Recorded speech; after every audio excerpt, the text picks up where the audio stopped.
Magandang oras mga katiyats, mga kababayan. Meron tayong magandang video na natanggap dito galing sa ating katiyats na pinatingnan kung ito ba'y bomba or booby traps.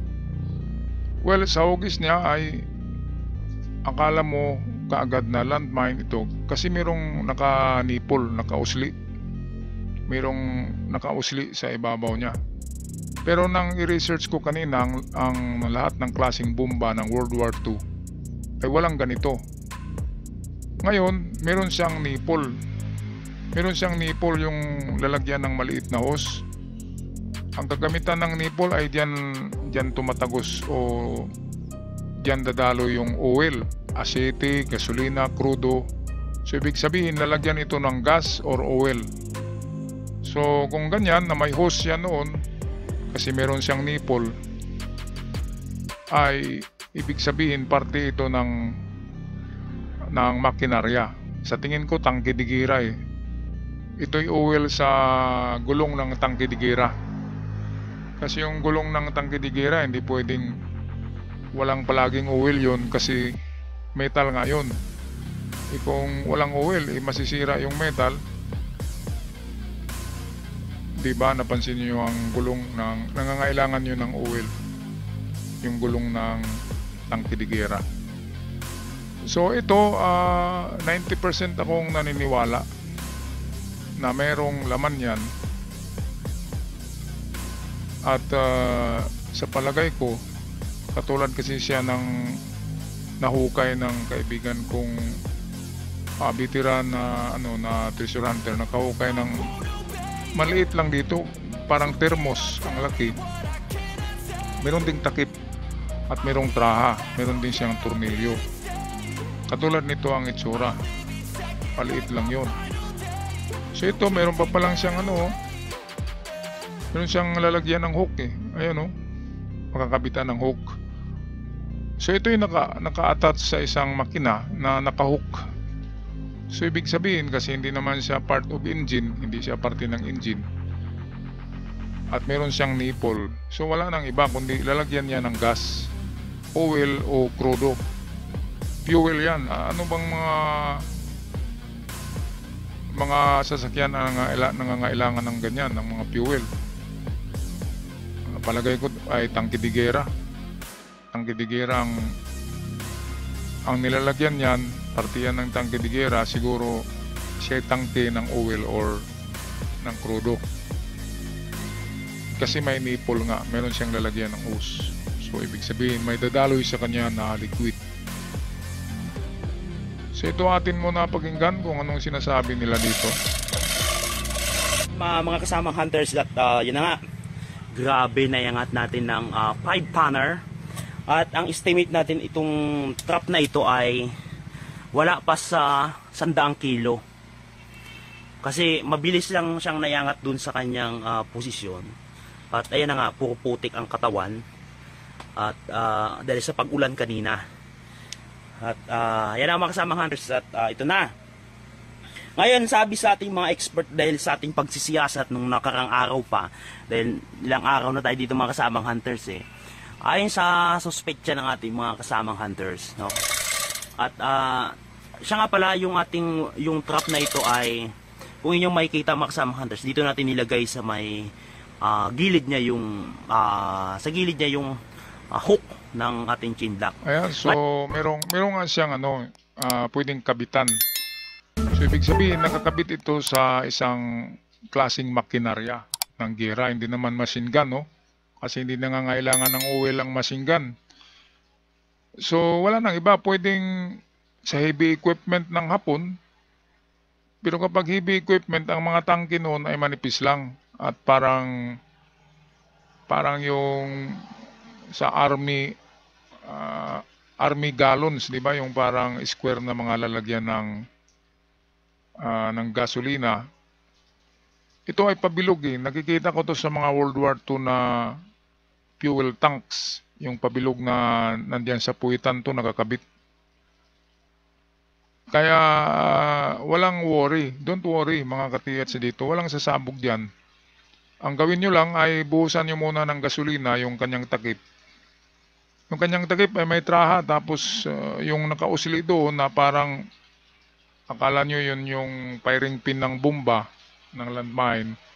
Hindi yun firing pin, kundi yun ay pihitan. Yun ay pihitan. Sa tingin ko hexagon na bolt yan eh. Kung hindi hexagon ay pentagon na bolt. Bolt yan, bolt. At dyan nilalagay sa kanyang kanyang hanapin nga natin yung dulo nito. Dito sa ito, ayan, hexagon yan. Nakita nyo naman, di ba? Hexagon na malaking bolt. At pag pihit mo niyan, kapag pinihit mo ito, ay mabuksan to. Meron kasing traha itong medyo may gap. Yan yung traha. So, ang purpose ng nakausli diyan na parang firing pin ng landmine, ang purpose niyan ay pihitan para mapihit siya, mabuksan. So, siguro mayroon pang o-ring. Noon yan, o-ring. Para pag sinara, hindi tatagos. Hindi tutulo yung oil o gasolina man, o kung hindi man gasolina ay crudo. So ngayon, meron nga akong kakilala noon na isang matanda na treasure hunter, nakahukay ng diamond. Ang nilagyan ay metal na katulad nito, pero kasing laki lang ng thermos. Mapipihit din yung takip niya, mapipihit katulad niyan. So gasolina lang ang panglinis diyan, and then after sa gasolina ay isprehan nyo ng WD-40 oil penetrator. Penetrator kasi yung WD-40, kahit anong kalawang ay mapenetrate niya. At pwede nyo nang mapihit yan. At kapag nagpihit kayo, para safety, ay doon nyo pihitin sa tubig. Nasa ilalim siya ng tubig. And then pihitin nyo para hindi mag-spark. Kasi kung nasa kayo, sa ibabaw ng lupa, tapos mainit ang panahon, at kapag dry yan, ay madaling mag-spark. Kung meron ngang pulbura, di ba? Kung nasa tubig sa ilalim, pinipihit nyo, doon nyo buksan, ay hindi gaanong mag-spark ang pulbura dahil malamig at mapasok siya ng tubig. So ibabad nyo muna sa tubig.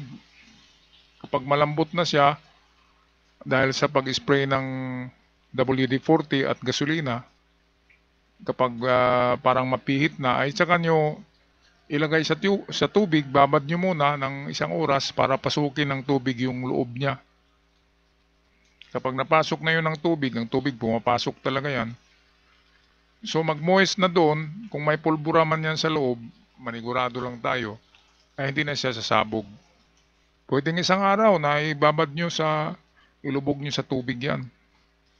Para walang para walang remorse. Kasi baka nga sasabog, pero 99% sa tingin ko ay hindi talaga siya sasabog. Siya ay tangke. Tangke ng gasolina, crudo, or oil. Okay, pakinggan natin muli si Katiats. Basic lang na yangat. Out sa inyong lahat, mabuhay kayo mga kasamang hunters. Ngayon, ang isa sa mga suspecha ng mga kasamang ting hunters, hindi daw talaga ito vintage na, alam nyo na trap.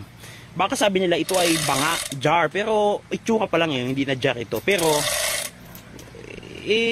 nahalin tulad nila sa isang jar. Kung inyo makikita mga kasamang hunters to. Suspecha ko dito, mga kasamang hunters, ang suspecha ko dito. Dahil ipapakita namin sa inyo lahat-lahat ng pangyayari sa ating operation na ito. Bubuksan natin.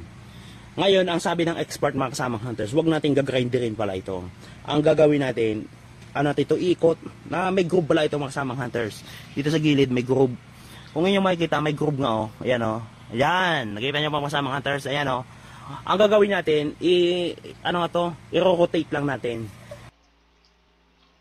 Halo. Pero pag dito sa ilalim, kita nyo dito, may laman. Ayan, so yung tunog, di ba, halo, mas matunog sa parting ibabaw ng pukpukin ng martilyo, at sa medyo baba nito, sa bottom, ay parang may laman na parang lupa o buhangin o baka pinong-pino ng mga diamonds, di ba?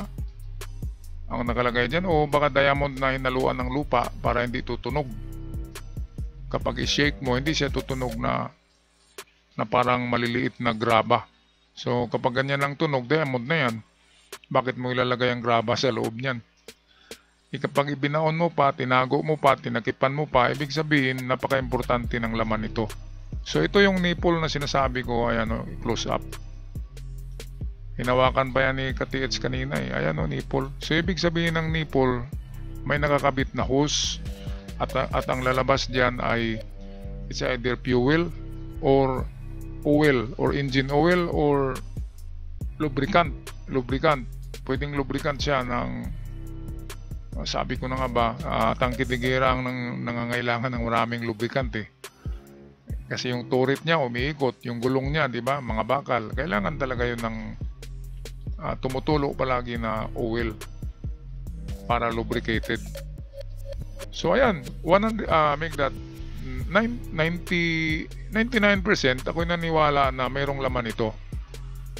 At sa paniniwala ko, precious stones or diamonds. Yun lang naman ang mga nilalagay sa mga ganyan. Kapag gold bars, nilalagyan ay mga ammunition box at mga pinanday na kahoy na box na gawa sa palutsina. Ayun yung nipple, hinawakan ni Katiets. So, congratulations sa mga nagukay dyan na Katiets. 99% ako'y naniniwala na mayroong laman siya na something precious or something like diamonds or precious stones.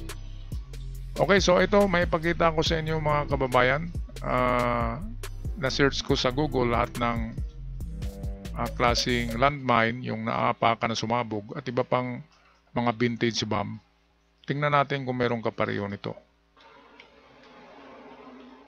Okay mga katiyat, so mag-research tayo ngayon sa Google ng World War II landmines bomb. Tingnan natin kung meron tayong makitang katulad nun. So ito yung lahat na lumabas sa World War II search. Tingnan nga natin kung isang landmine yun.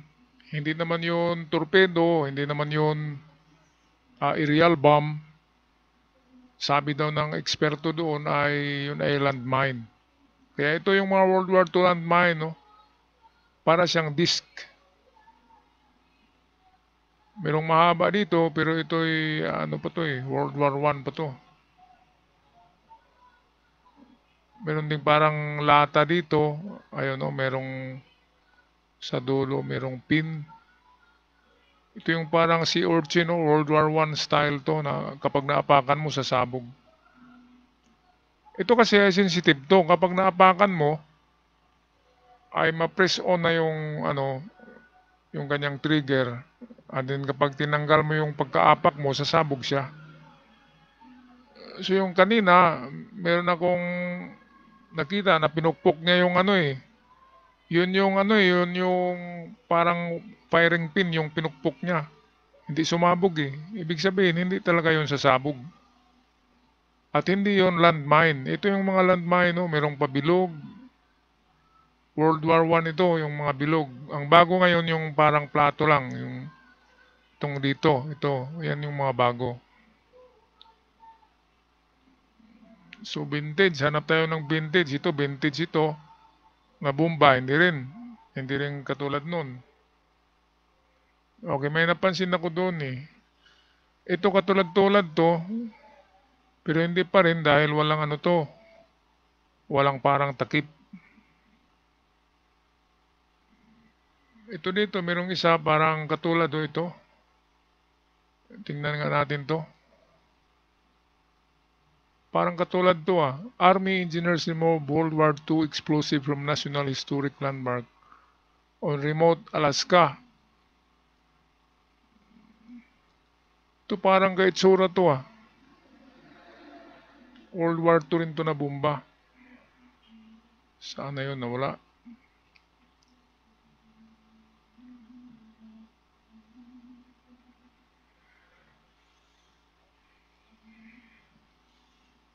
Hindi makita yung ano nito, yung sa uluhan kung ito ba yung ano, parang hindi. Kasi parang banga talaga ang itsura nun. Ito pala yun.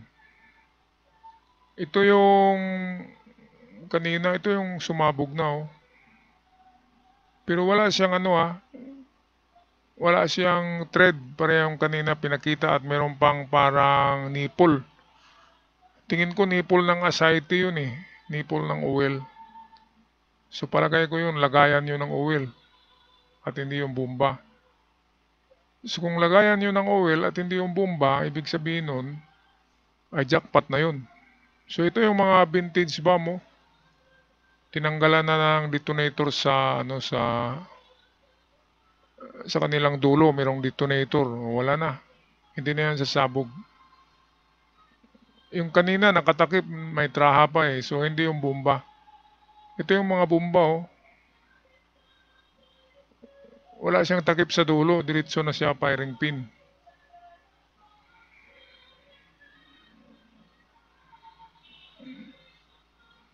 Ito naman torpedo to eh. Iba naman ito, di ba?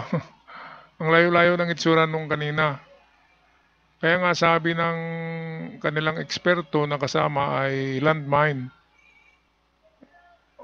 Yung ibabaw ay yung top ng itsura. Yung ibabaw ay parang landmine nga. Pero hindi ganun ang mga landmine. Ang landmine ay malapad na parang plato. Ganito. Ito yung mga landmine, oh. Ayan. So wala tayong nakitang ganong klase. Ito pa, landmine. Ito yung pag naapakan mo sa sabog. Malapad lang sila, parang plato lang. At yung kanina ay hindi, parang banga nga eh. At merong nipple. Ibig sabihin, ano bang lalabas sa mga nipple pag machine, di ba? Karamihan yan, oil eh. Ginagamit yan na lalagyan ng oil siguro. So wala.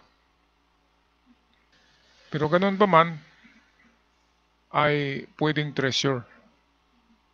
Pwedeng treasure yun. Okay, balikan natin ang video. So mga katiyats, assessment ko dyan, ay kung hindi yan nilagay dyan, kung talagang sa hapon yan, at talagang nahukay yan, 100%, 99.9% na may laman yan na napaka-importante. Kasi bakit ibinaon mo, and then tinakipan mo ng mahigpit, di ba? Ayan, nasa 2 meters ang lalim niyan eh. At nakalagay sa malapit sa bunganga ng kuweba.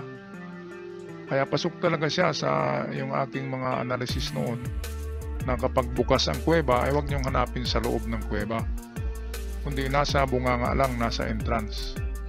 At kung sarado ang kuweba, nilagyan ng mga malalaking harang na bato, ibig sabihin ay nasa loob ang item.